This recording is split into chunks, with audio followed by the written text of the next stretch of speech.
Beating the Yankees, I think, in the third game the other night was the most excited I've been. Oh, this is fabulous. This is about the greatest thing ever happened to Kansas City, I'll tell you. George Brett against Rich Gossage. 2 down. Wilson at second. Washington at first. Fastball. Drilled to right field. Back it goes. It's gone. George Brett has just hit a towering 3-run homer. The Royals lead the Yankees 4-2. And now they're just 9 outs away from their first American League pennant. Dan Quisenberry is being mobbed by his teammates. After coming so close so many times, the World Series will be coming to Kansas City. No question about it. They were going to beat Houston all of it. They just wanted to make it to the last minute to make it like drag it out and make it look really good. This actually is bigger for us, I think, than the bicentennial, Gary Maddox stands in. Unser at third. 2 outs, top of the 10th.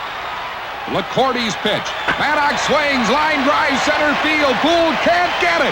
Unser scores and the Phillies lead 8-7. Unbelievable. This team just won't quit. The Phils have come from behind again. The Phillies have done it. It took 30 years and 5 murderous games with Houston, but finally the Phils are going to the World Series. I've been waiting 30 years for this, and 4 in a row, I guarantee it. We've waited a long time, but it's worth the wait. Sure, it's been worth the wait. There's no doubt about that.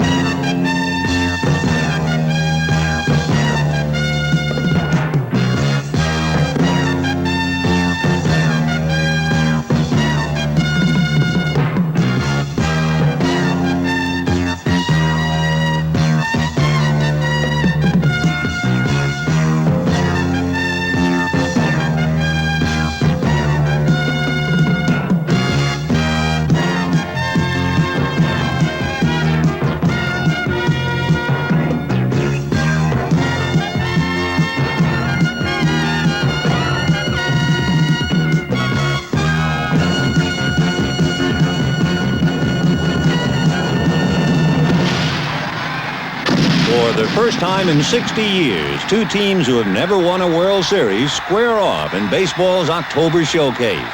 Another first. Never before have both World Series teams been led by rookie managers.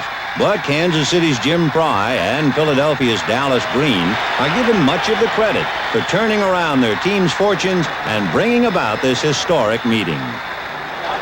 In the city of brotherly love and baseball near misses, it's time to let go and celebrate.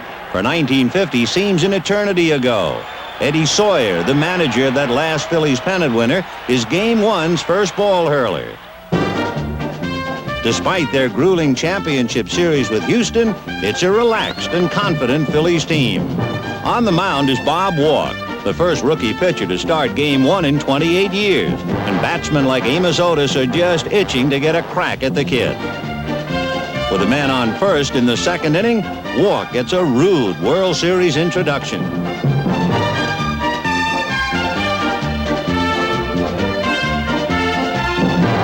It's 2-0, and Amos Otis becomes the 16th player to homer in his first World Series at-bat. In the third, Willie Aikens, another debut performer, celebrates his 26th birthday.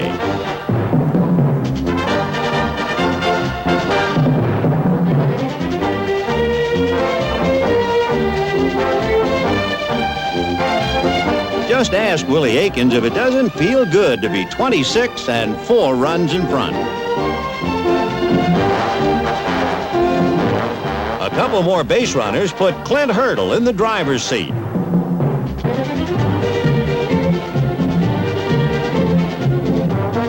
Hurdle's single sends a call for arms to rookie outfielder Lonnie Smith.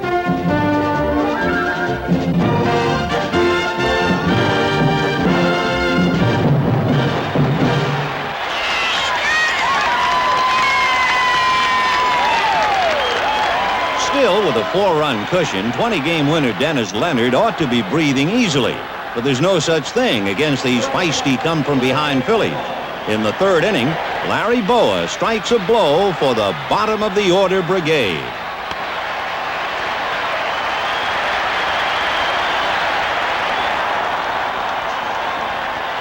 with this team, a rally can start here just as well as at the top of the order.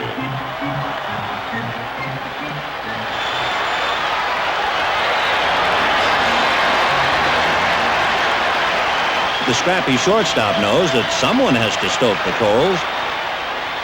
It's the third time in World Series history the designated hitter rule is in effect, so batting ninth is catcher Bob Boone.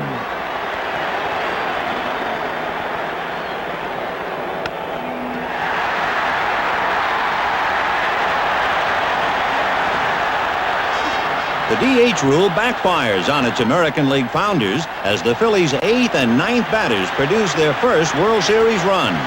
At the top of the order, Lonnie Smith gets another run home. And now it's Pete Rose who'll do just about anything to get on base. That includes getting hit by a pitch. And Rose, one of only 3 Phils who knows the World Series ropes, has Veterans Stadium alive. The Royals' once comfortable lead is now in danger. The potential tying runs are on for Bake McBride, who's batting cleanup despite having hit only 9 home runs the entire season.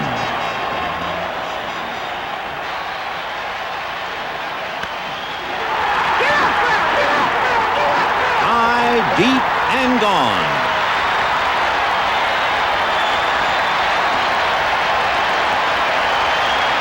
McBride's 3-run homer puts the finishing touches on a 5-run third. And the Phillies, who came from behind in all 3 championship series victories, have catapulted into the lead.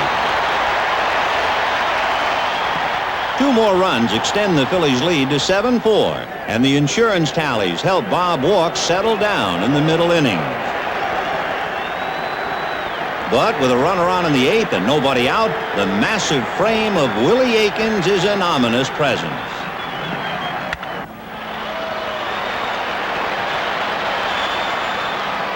Aikens' second moonshot makes him only the 3rd player ever to hit 2 homers in his first World Series game. The Royals now trail by only 1, and Bob Walk, who'd later call himself Boom Boom, is replaced by the cool, calm, and collected countenance of the Phillies' placid reliever, Tug McGraw. With 2 out in the 9th, it's Willie Wilson against Old Stoneface, who never seems to get excited. The 7-6 win gives the Phillies an indescribable feeling, one they've been waiting for since 1915. It's time to play for a knockout. Having scaled 1 hurdle against the favored Royals, the Phillies are now looking for 4 in a row. Who better to continue the quest than Steve Carlton, the Phillies' ace left-hander, who faces Larry Gurra, the Royals' top southpaw. A far cry from the tumultuous Game 1, the second outing belongs to the pitchers, at least until the top of the 7th. With the Phillies leading by 1, Carlton's sliders start slipping. 3 walks load the bases with blue shirts, and the series' hottest hitter, Amos Otis, waits impatiently.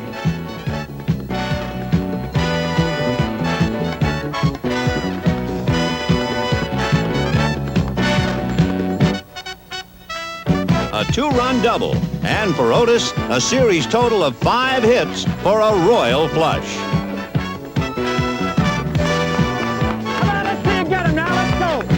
A sacrifice fly extends the Royals' lead, and again the Phillies must stage a late-inning rally.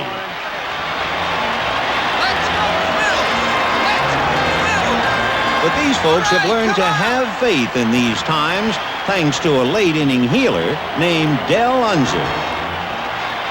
The Royals, meanwhile, have their own miracle worker, Dan Quisenberry, who earned 33 saves in 1980 with his famed Atom pitch. But Unser refuses to hit this Atom or anywhere near him. Bob Boone rumbles home, cutting the Royals' lead to 4-3 in the 8th.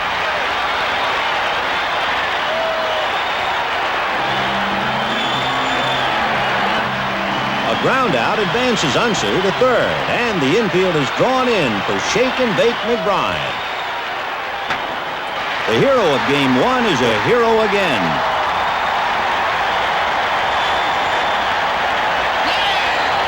The game is tied 4-4, but the Phillies aren't done yet with their big gun Mike Schmidt at bat.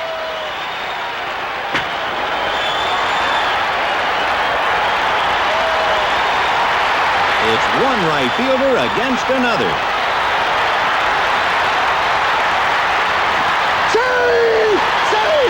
Once again, the team that wouldn't die saves its best until its backs are against the wall. Another run gives the Phillies a 6-4 eighth-inning lead and puts Ron Reed in a position to save it for Steve Carlton. Philly fans just can't wait to move on. Kansas City, here we go. Phillies on the move. Kansas City. For the first time ever, a Phillies team has 2 wins in a World Series. It's now on to Kansas City, and Philadelphia fans don't care if they ever come back.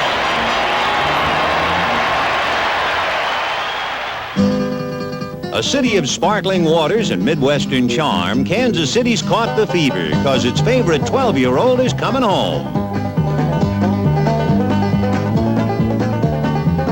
Kansas City fans have waited a lifetime, and now the whole world is watching.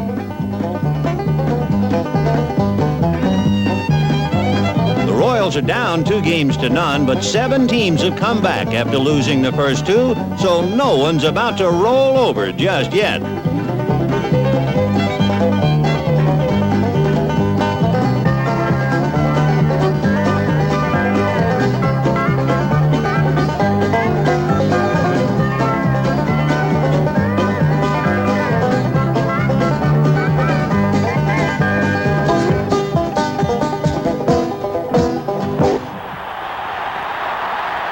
In a glittering World Series premiere, Royal Stadium is a smash.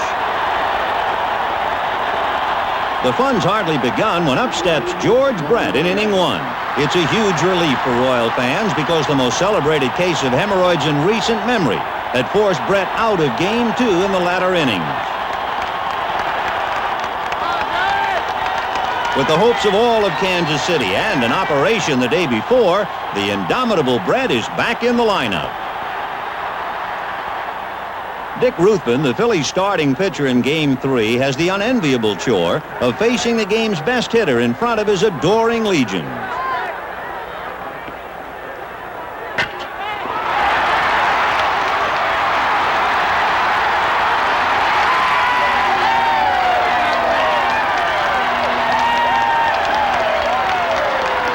It's 1-0 Kansas City, and what could be more appropriate?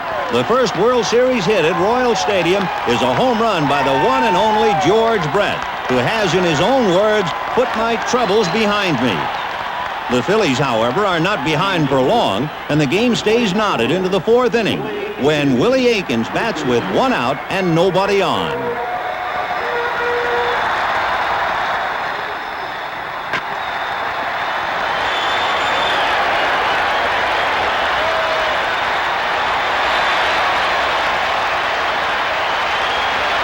For the first time in his big league career, the mountainous Aikens barrels in with a triple.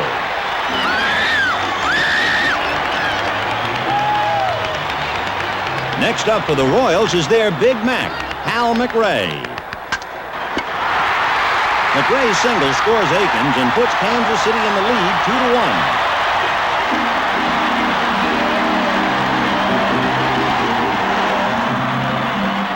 The Royals' 1-run lead is entrusted to towering right-hander Rich Gale, facing Mike Schmidt in the 5th.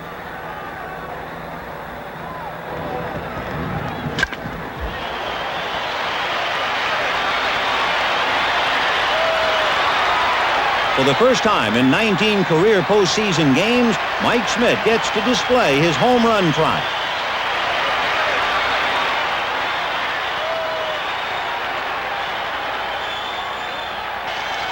The game is tied again 2-2, with Royal fans initial a cheer in the 7th.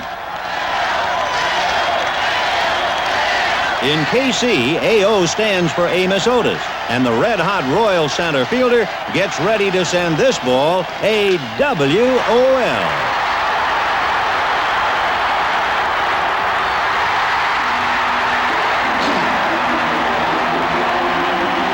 Royals are back on the top side of the seesaw struggle 3-2. But the Phillies don't stay down for long in anyone's playground.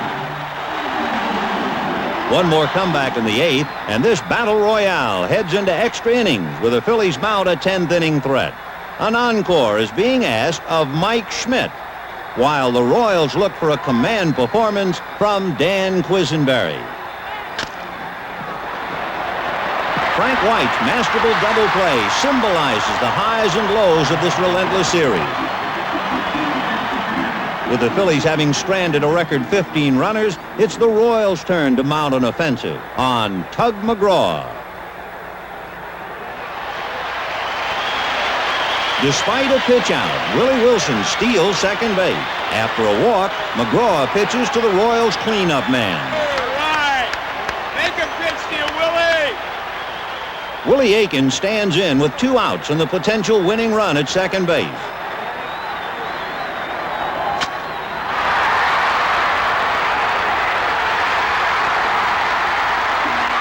Wilson's victory dance brings the 12-year history of Royals baseball to an exultant climax at home plate.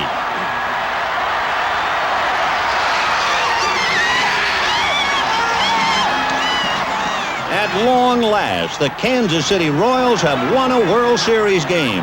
And no matter what happens next, they'll savor this one forever, for the first one's always the sweetest. Game 4 of the 1980 World Series and a glorious autumn afternoon. In Missouri, this day has been proclaimed Kansas City Royals Day. Philadelphia still leads 2-1, but this team of Royals is fired up. And in the first inning, the pride of the Show Me State shows them.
Royals get 6 hits and score 4 runs in the first inning, and the Phillies can never quite pick up the pieces.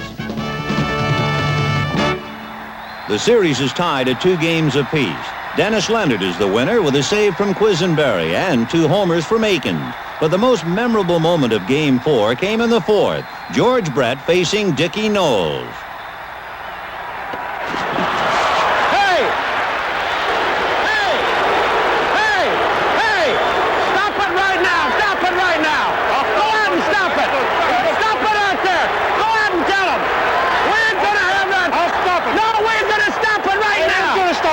You better go get him. And you tell Leonard I don't want. You better go get him. Follow him. We ain't gonna have none of that. How do you know? How do you know? Easy, Jim. Out here we got time. I understand, but we ain't gonna let him fire their head. understand that, but control yourself. There ain't no doubt about that pitch, was there? We'll handle it. We'll handle it. Take it easy now, Jim. As Fry departs, home plate umpire Don Denkinger lays down the law. I'm just going to stop it right now. We're not going to have anybody throw at anybody, okay? Because if I think you're throwing at somebody, then I'm going to run you, okay? I won't hit nobody. Okay. The message is loud and clear, and Denkinger puts the issue to rest once and for all. Yes. I didn't tell him I thought he was throwing anybody, but I don't want him throwing anybody. If I think he's throwing at somebody intentionally, he's got to go. And same for Dennis, okay? With no more conflict in Game 4, both the Phillies and Royals turn their attention to the critical fifth game. In this, baseball's first all-artificial turf World Series, even the groundskeeper's efforts are intensified.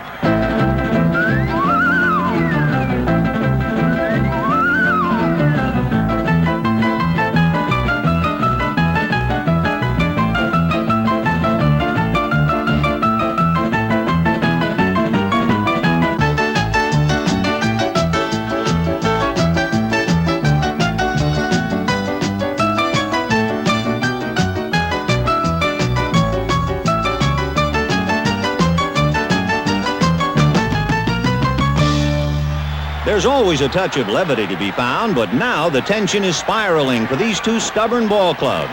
Game 5 ceremonial first ball thrown out by Bryce Durbin, representing the 500,000 athletes in the National Federation of High School Athletic Associations.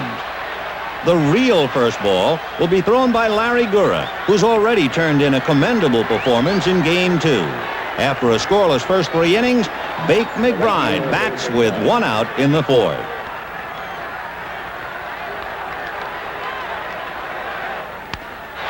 McBride's slow roller should be routine, but Willie Aikens can't find the bag, and McBride is on.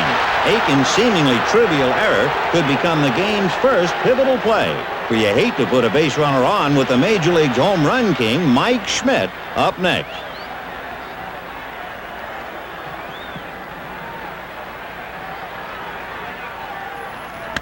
An outside fastball is sent out, way out, and there'll be no carom on this one.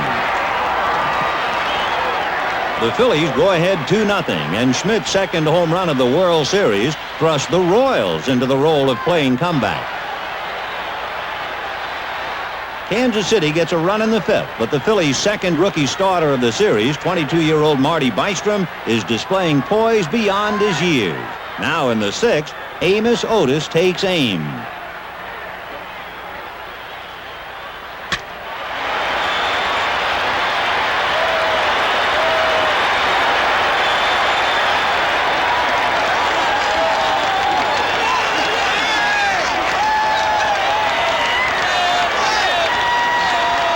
The game is tied at 2-2 as Otis, with 11 hits and 7 RBIs, continues to look the part of series MVP.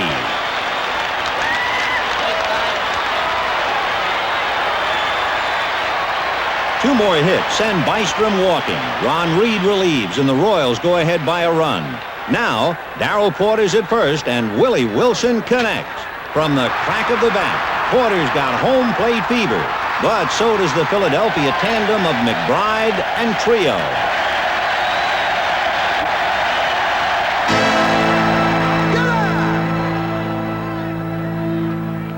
The Royals lose a chance for a possible big inning. Now in the 9th, it's up to tireless Dan Quisenberry to protect a precarious 1-run lead. The 9th inning is a lonely chamber of boundless tension and icy resolve. The whole series riding on every pitch. Come on, Mike! Hey, come on, kid! Mike Schmidt leads off.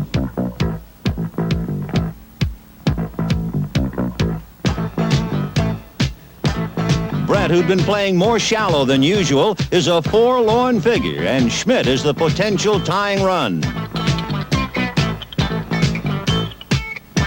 Up steps pinch hitter Del Unser.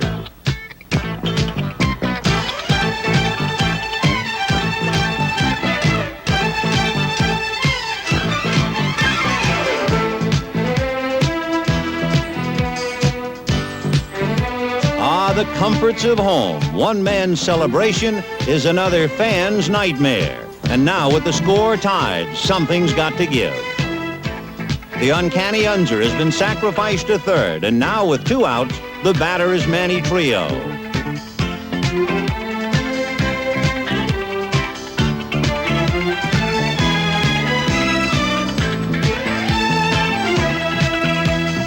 Unser's run puts the Phillies ahead, and this rollicking band of Never Say Die Phillies has done it again.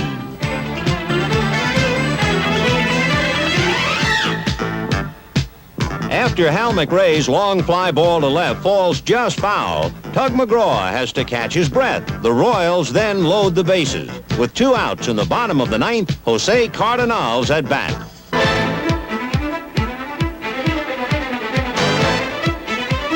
The count is 1 ball and 2 strikes.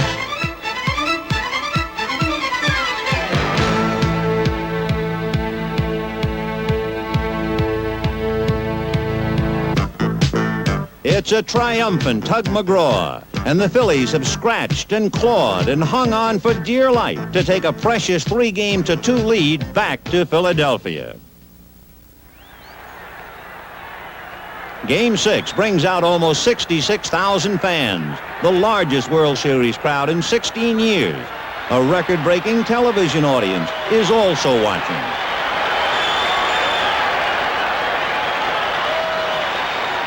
Getting things underway is Tony Taylor, a Philly infielder for so many of the lean years. But these are the halcyon days of lefty Carlton and lofty ambition.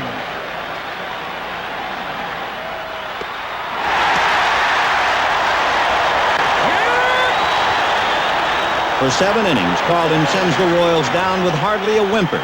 But his opponent, Rich Gale, is hard-pressed to keep pace. With no score in the 3rd, Gale walks Bob Boone and faces speedster Lonnie Smith.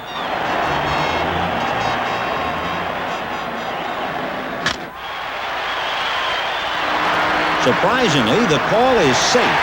The old in-the-neighborhood play fails to impress umpire Bill Kunkel. The Phillies have 2 on with no outs.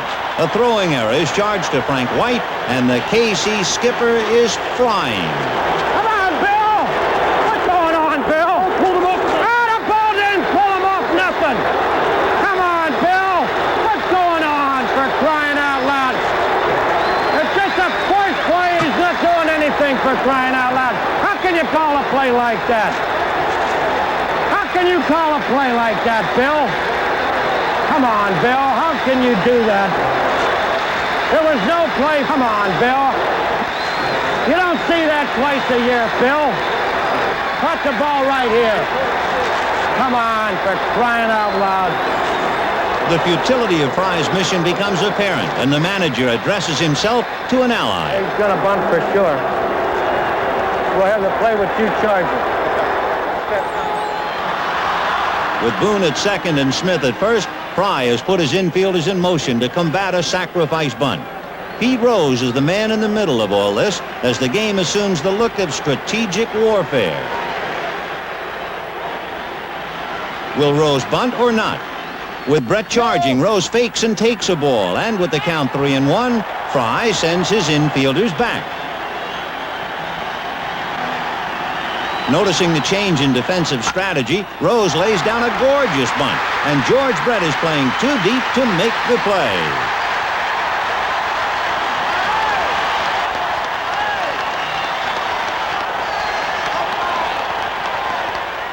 Without a ball hit out of the infield, the Phillies have loaded the bases with nobody out. Score it a hit for Rose and give the round to Philadelphia. Mike Schmidt, the batter.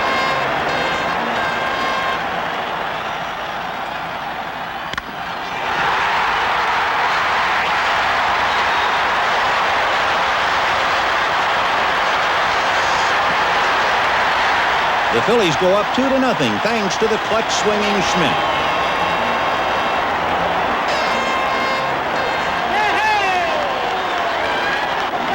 The lead then swells to 4 and holds until the 8th inning when Tug McGraw relieves a tired Steve Carlton.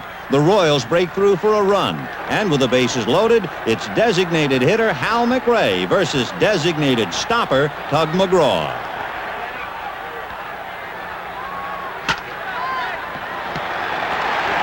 The Phillies have come out of the 8th inning alive and still well from another heart pounder.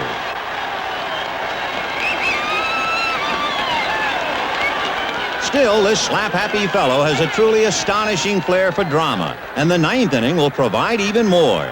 Down by 3 runs, the Royals load the bases with only 1 out, and the potential lead runs at home. For 2 rookie managers, it's the moment of truth. Tug McGraw fires to Frank White, who pops it up. A miraculous grab by Pete Rose might just stand as the most lasting image of this stirring series. After all that it took to get here, the new Phillies can't afford to let it slip away now.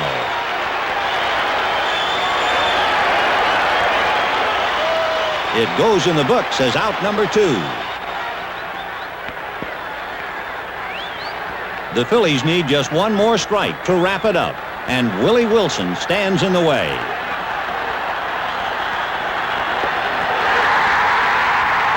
At 11:29 p.m., October 21st, 1980, the ghosts of Phillies past are finally laid to rest.